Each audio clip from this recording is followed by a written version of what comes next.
नमस्कार, आप देख रहे हैं जनता टीवी। मैं हूं आपके साथ अमन त्रिपाठी। बुलेटिन में रुक करेंगे 2 मिनट में 10 बड़ी खबरों की ओर। 4 जून को लोकसभा चुनाव के नतीजे, राजनीतिक पार्टियां तैयारियों में जुटी, बीजेपी कांग्रेस ने कसी कमर। हेमकुंड साहिब में यात्री ने किया होमगार्ड जवान पर हमला, तलवार से होमगार्ड जवान के दोनों हाथों पर किया वार, मामले की जांच में जुटी पुलिस। चारधाम यात्रा में फर्जी रजिस्ट्रेशन पर एक्शन, फर्जी रजिस्ट्रेशन में 4 और केस दर्ज, धोखाधड़ी करने वाले ट्रैवल एजेंसी और एजेंटों पर एक्शन, अब तक 39 केस पुलिस ने किए दर्ज। उत्तराखंड में पड़ रही रिकॉर्ड तोड़ गर्मी, मैदानी इलाके से लेकर पहाड़ तक तप रहे गर्म हवाएं लोगों को कर रही बेहाल, स्वास्थ्य सचिव ने अस्पतालों को दिए निर्देश। बद्रीनाथ और केदारनाथ धाम में बदला मौसम, सुबह से आसमान में छाए बादल, हल्की बारिश हुई शुरू। चर्चाओं में रुड़की का सिविल अस्पताल, हॉस्पिटल से गायब हुआ नवजात शिशु, अस्पताल प्रबंधन में मचा हड़कंप, सीएमओ ने जांच के लिए 3 सदस्यीय कमेटी टीम की गठन। सुप्रीम कोर्ट ने ई श्रम पोर्टल पर पंजीकृत श्रमिकों के राशन कार्ड के आदेश किए जारी, जिला पूर्ति अधिकारी ने दिया बयान, कहा 50 से अधिक लोगों के राशन कार्ड जारी। उधम सिंह नगर जनपद में अवैध लैब और क्लिनिकों के खिलाफ लगातार कार्रवाई, स्वास्थ्य विभाग ने औचक निरीक्षण कर 32 अवैध क्लिनिकों, हॉस्पिटलों, झोला छाप चिकित्सकों के खिलाफ की कार्रवाई, कुछ हॉस्पिटल और क्लिनिकों को भी किया सीज। मसूरी में 3 दिनों नाबालिग युवती लापता, 36 घंटे के अंदर पुलिस ने नाबालिग को सकुशल किया बरामद, ट्रेडर्स एंड वेलफेयर एसोसिएशन ने किया पुलिस का सम्मान। मसूरी में रिस्पना नदी के उद्गम स्थल का संबंधित अधिकारियों ने किया संयुक्त निरीक्षण, एसडीएम ने निरीक्षण कर रिपोर्ट सौंपने के दिए निर्देश।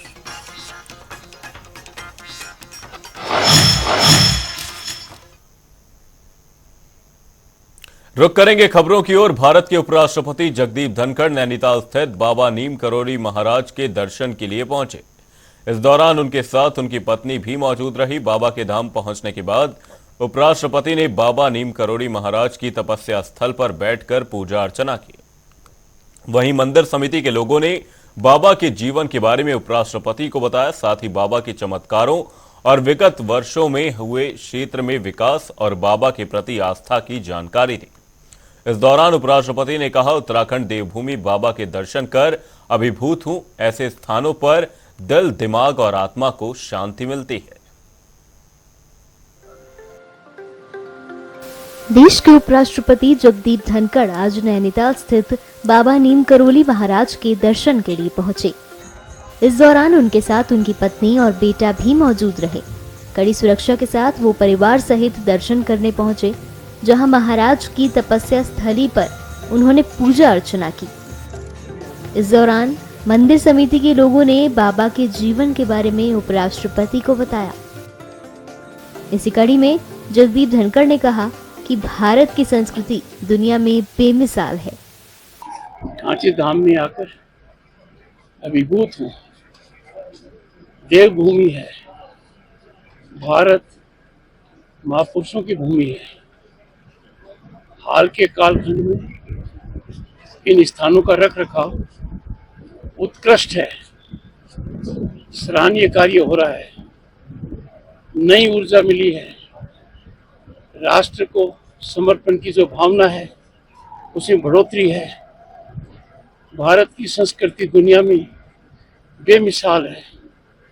कोई देश 5000 साल की सांस्कृतिक विरासत नहीं रखता है। भारत दुनिया को एक कुटुंब मानता है, वसुधैव कुटुंबकम। G20 में हमारा मोटो दुनिया के समक्ष गया, one family, one future and one earth. ये कितनी जबरदस्त बात है। ऐसे स्थान पर आकर आदमी आत्मा को पहचानता है। दिल, दिमाग और आत्मा का समीकरण होता है। I find convergence of religiosity, sublimity, spirituality in these places. A visit to such a place where we had such a great saint who laid down highest principles worth emulating by one and all. आज के दिन विश्व में यदि कोई आवश्यकता है, जो विश्व आज के दिन समस्याओं से जूझ रहा है, तो भारत की संस्कृति इसके अंदर बहुत बड़ा स्थान रखती है। मैं आकर यहाँ धन्य हो गया।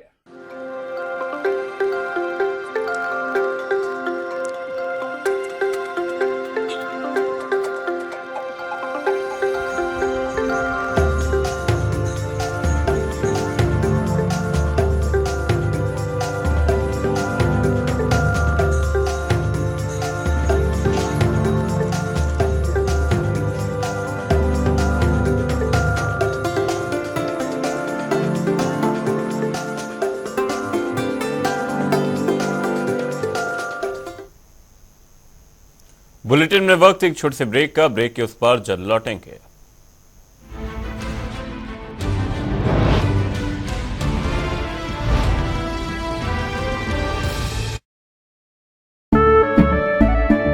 केसरिया से मन जोगी हुआ रे, दिल झूमे देखो पतवारा हुआ रे। केसरिया से मन जोगी हुआ। हर पल मनाओ केसरी त्योहार। विमल, बोलो जुबान केसरी।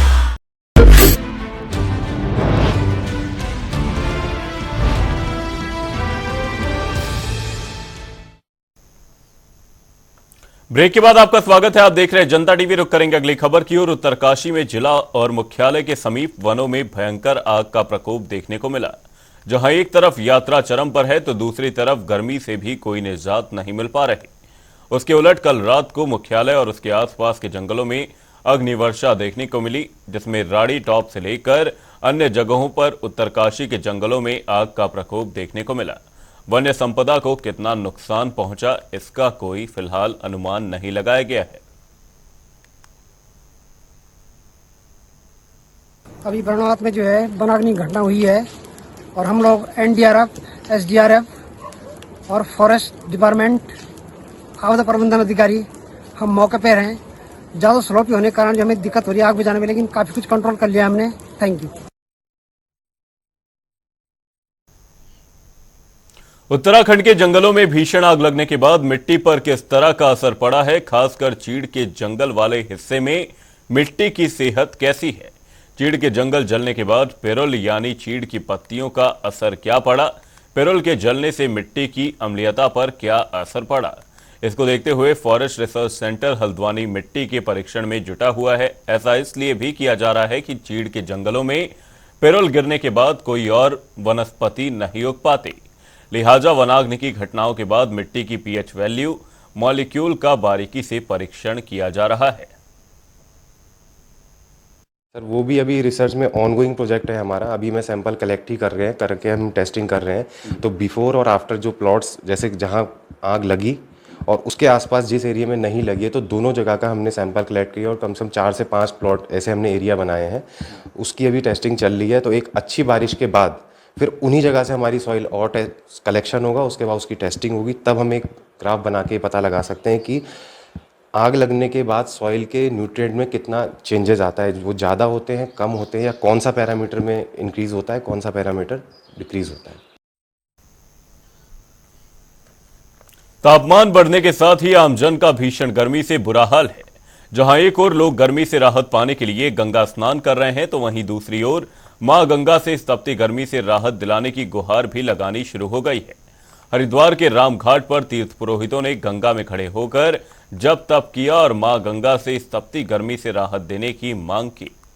इतना ही नहीं, मां गंगा से उन्होंने देश भर में आग के कारण हो रहे हादसों पर रोक लगाने की अरदास भी लगाई।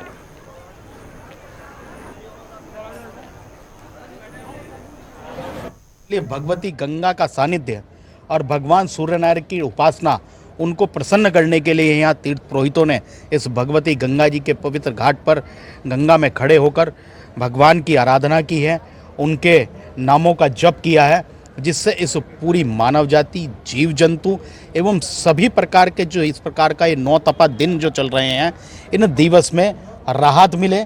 हमारे इस जगह जगह जंगलों में जिस प्रकार इस प्रचंड ज्वाला के कारण हमारे जंगल और पहाड़ दहक रहे हैं, मानव जाति के लिए भी स्थितियां बड़ी विकट हो गई हैं। जो मजदूरी करने वाले लोग हैं उनके लिए दिन में चलना और अपना जो आजीविका चलाना है वो बड़ा भारी हो रहा है।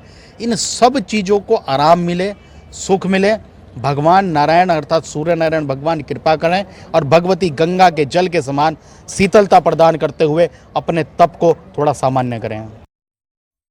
गर्मी में सर बहुत है और गंगा जी में नहा के बहुत सुकून मिल रहा है, क्योंकि गर्मी बर्दाश्त से बाहर है, लाइट भी बहुत कटौती हो रही है और हम लोकल के ही है और बाहर से बहुत लोग यात्री आ चुके हैं यहाँ पे। एक ऑलमोस्ट 3 घंटे हो गए मुझे यहाँ नहाते हैं। ताराचरण माँ के यहाँ उसमें गंगा जी में बहुत सुकून, पानी बहुत ठंडा है और यहाँ से घर जाने का मन नहीं कर रहा और लग रहा है नहाते रहो शाम तक। बहुत इस बार तो ज़्यादा टेम्परेचर है, 43 हो रखा है और अभी तक हुआ नहीं इतना टेम्परेचर, बर्दाश्त से बाहर है। बहुत गर्मी हो रही है, गर्मी बर्दाश्त नहीं हो रही है, इस वजह से हम यहाँ पे नहाने के लिए आए हैं और गंगा जी में नहा के बहुत अच्छा लग रहा है, बहुत सुकून मिल रहा है यहाँ पे नहा के। हमें 2-3 घंटे हो गए नहाते नहाते यहाँ से घर जाने का मन नहीं कर रहा है, मन कर रहा है नहाते रहो। यहाँ पे बहुत राहत मिल रही है, बहुत ठंडक मिल रही है यहाँ पे नहा के।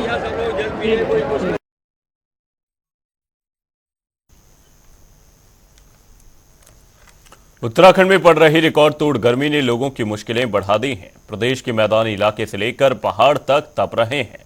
पहाड़ों पर छुट्टियां मनाने पहुंच रहे लोगों को भी भीषण गर्मी के कारण परेशानी का सामना करना पड़ रहा है। वहीं देहरादून की रिकॉर्ड तोड़ गर्मी लोगों को झुलसा रही है।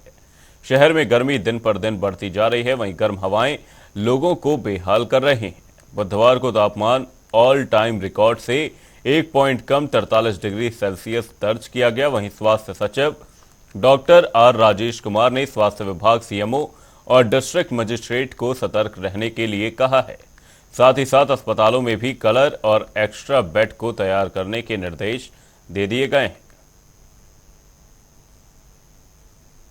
देखिए, हीट वेव के संबंध में हमने सभी डिस्ट्रिक्ट मजिस्ट्रेट को, सीएमओ को हमने अवगत करा दिया है और जहां तक हॉस्पिटल्स का सवाल है, हमने प्रॉपरली डेजिग्नेट करने के लिए कहा है कुछ शेड एरियाज जहाँ पे अगर कोई ऐसा पेशेंट इमीडिएटली पाया जाता है तो इमीडिएटली हम उसको वहाँ पे ले जाएं और हर जगह पे कूलर्स और पानी की व्यवस्था निश्चित करने के लिए हमने कहा है और कुछ बेड्स भी हमने डेजिग्नेट करने के लिए कहा है हॉस्पिटल्स को, ताकि इमीडिएटली उनका ट्रीटमेंट उपचार हम लोग त्वरित गति से। उत्तराखंड में चल रही चारधाम यात्रा नई कीर्तिमान स्थापित कर रही है। लाखों की संख्या में श्रद्धालु चारों धामों के दर्शन करने के लिए पहुंच रहे हैं। तो वहीं शुरुआती दौर में ही लड़खड़ाई व्यवस्थाओं ने तमाम सवाल खड़े कर दिए हैं। उधर कांग्रेस भी लगातार चारधाम यात्रा की अव्यवस्थाओं को लेकर सरकार पर हमलावर है। ऐसे में बीजेपी प्रदेश प्रवक्ता विपिन कैंथोला का कहना है कि सरकार ने यात्रा को लेकर कोई आंकड़े छुपाने का काम नहीं किया है। गढ़वाल कमिश्नर ने खुद प्रेस कॉन्फ्रेंस कर आंकड़े जारी किए थे। सरकार यात्रा को बेहतर और व्यवस्थित करने में जुटी हुई है।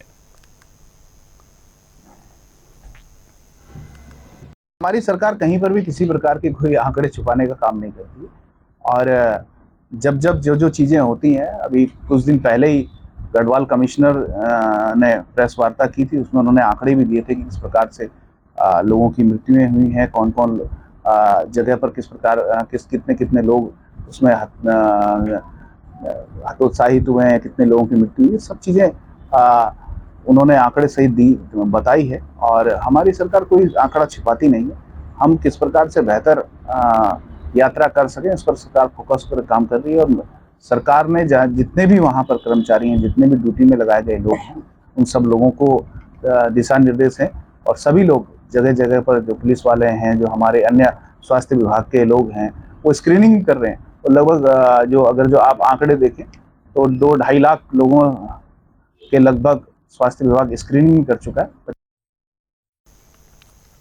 चारधाम यात्रा को लेकर डीजीपी अभिनव कुमार ने बयान दिया और कहा कि चारधाम यात्रा में यात्रियों का आंकड़ा 14 लाख के पार हो चुका है, जिससे पुलिस प्रशासन की चुनौतियां बढ़ गई हैं। लेकिन हम इसको एक नई चुनौती के रूप में नहीं देखते, बल्कि सौभाग्य और ड्यूटी के रूप में देखते हैं और हमने इसके लिए व्यापक प्रबंध किए हैं। आगे उन्होंने और क्या कुछ कहा वो सुनिए।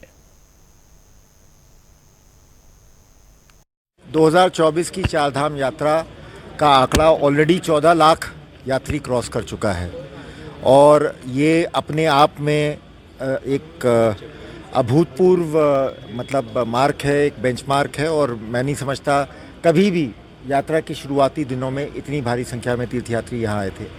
और जिस प्रकार से मतलब कोविड के बाद और उससे पहले भी लगातार यात्रा निरंतर बढ़ रही है, हमारी निश्चित रूप से पुलिस विभाग के लिए ये हमारी चुनौतियाँ बढ़ रही हैं, लेकिन ये हम इसे सिर्फ एक चुनौती के रूप में नहीं देखते, हम इसे एक सौभाग्य के रूप में देखते हैं, अपनी ड्यूटी के रूप में देखते हैं और हमने इसके लिए व्यापक प्रबंध किए हैं।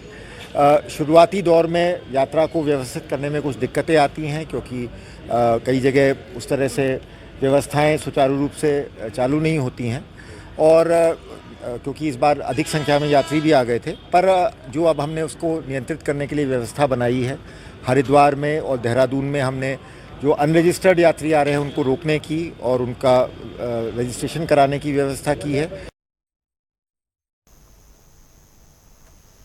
पिछले वित्तीय वर्ष में देहरादून जिला आबकारी विभाग को दिए गए लक्ष्य को पार कर भारी संख्या में शराब की दुकानों से राजस्व प्राप्त हुआ है। इस बात को लेकर देहरादून के सहायक आबकारी आयुक्त राजीव सिंह चौहान ने कहा कि हमें वित्तीय वर्ष 2023-24 के लिए 591 करोड़ 48 लाख रुपए का राजस्व लक्ष्य दिया गया था, जिसे सफलतापूर्वक पार करते हुए हमने लगभग 1200 करोड़ रुपए का राजस्व प्राप्त किया है। आबकारी विभाग द्वारा जनपद देहरादून को वित्तीय वर्ष 2023-24 के लिए 591.48 CR का टारगेट दिया गया था, जिसके सापेक्ष हम लोगों ने सफलतापूर्वक 1290.55 यानी कि 1290 करोड़ से अधिक का राजस्व सफलतापूर्वक अर्जित कर लिया है। वित्तीय वर्ष 24-25 की जहां तक बात है तो शासन से हमको 625 करोड़ रुपए का टारगेट दिया गया है, जिसके सापेक्ष अभी माह मई तक आज दिनांक तक लगभग 150 करोड़ रुपया हमने राजकोष में जमा कराया हुआ है।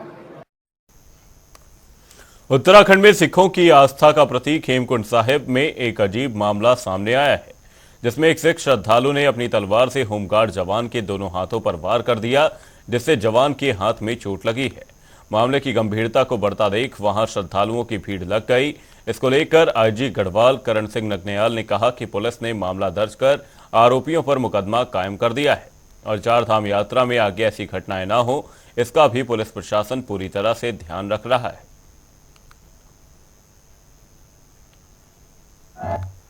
27 तारीख की बात है, इसमें होमगार्ड ड्यूटी रत था तो 3 युवकों के द्वारा तलवार से उसमें हेमकुंड साहिब में अटैक किया गया। उसने बचाव में अपने हाथ को आगे किया जब उसके हाथों में कट्स वगैरह हो गए तो तत्काल पुलिस के द्वारा संज्ञान में लाते हुए, क्योंकि 2 जो है उसमें एक नांदेड़ का है, 2 दिल्ली के रहने वाले हैं, तो उसको तत्काल गिरफ्तारी करके अरेस्ट कर दिया गया ताकि इस तरह के मतलब धार्मिक स्थलों में हिंसक की घटनाएं ना हो, इसलिए पुलिस के द्वारा तुरंत कार्रवाई कर दी गई।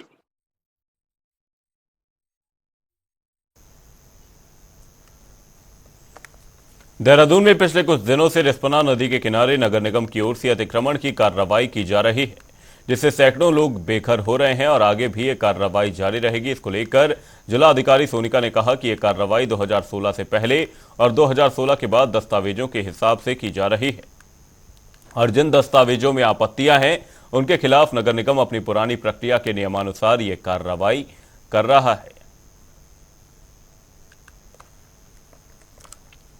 तो ऐसे अभी कोई भी नहीं आया है, क्योंकि जो भी सुनवाई हो रही है वो नगर निगम में हो रही है और अपने डॉक्यूमेंट्स भी सारे, अगर कोई अपने डॉक्यूमेंट्स बाद में भी लाता है तो हमारी तरफ से यही इंस्ट्रक्शन है कि पहले सारे पक्षों को सुन लिया जाए और उसी के बाद कोई कार्रवाई करनी हो तो की जाए नियम से।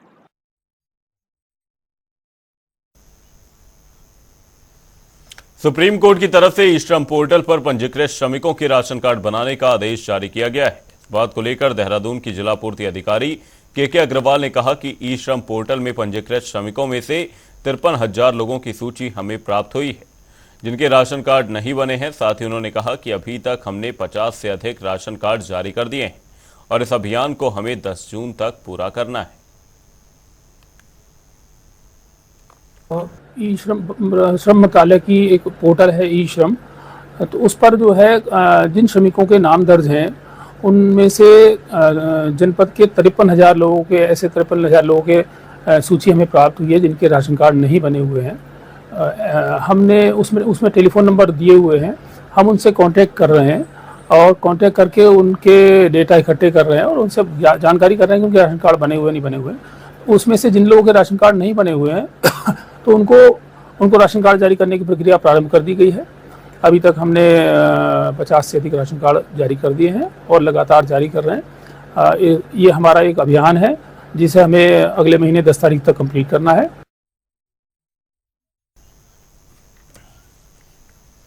रुड़की का सिविल अस्पताल एक बार फिर से चर्चाओं में है। इस बार सिविल अस्पताल से नवजात शिशु गायब होने से अस्पताल प्रबंधन में हड़कंप मचा हुआ है। हालांकि अस्पताल के सीएमएस ने पूरी रिपोर्ट सीएमओ हरिद्वार को भेज दी है। उनका कहना है कि सीएमओ हरिद्वार की ओर से इस पूरे मामले की जांच 3 सदस्यीय कमेटी को दे दी गई है, जो जल्द ही अपनी रिपोर्ट देगी। उधर अस्पताल के सभी सीसीटीवी कैमरे भी खंगाले जा रहे हैं। इसके अंदर जो महिला थी जिसकी यहाँ डिलीवरी 20 तारीख को हुई है, उसके पूर्व में 3 अल्ट्रासाउंड थे, जिसमें कि उसके 2 बच्चे दिखाए गए थे। उसी आधार पर हमारी गायनेकोलॉजिस्ट और स्टाफ जो ड्यूटी पे था, उन्होंने भी ट्विन प्रेगनेंसी ही दिखा के उसको आगे की हमने कार्रवाई, उसकी डिलीवरी करवाई। एक बच्चा पैदा होने के बाद में डॉक्टरनी को लगा कि इसके अंदर तो दूसरा बच्चा उनको फील नहीं हो रहा है, ठीक है ना, बच्चे के हाथ पैर फील हो रहे थे और यूट्रस का साइज भी डिलीवरी के बाद जो आता है वो वापस आ गया था। तो उनको शक हुआ और उस शक में फिर उन्होंने आगे। बुलेटिन में फिलहाल के लिए सिर्फ इतना ही। कहीं जाएगा नहीं। जनता टी पर खबरों का सिलसिला रहेगा जारी। तब तक के लिए नमस्कार।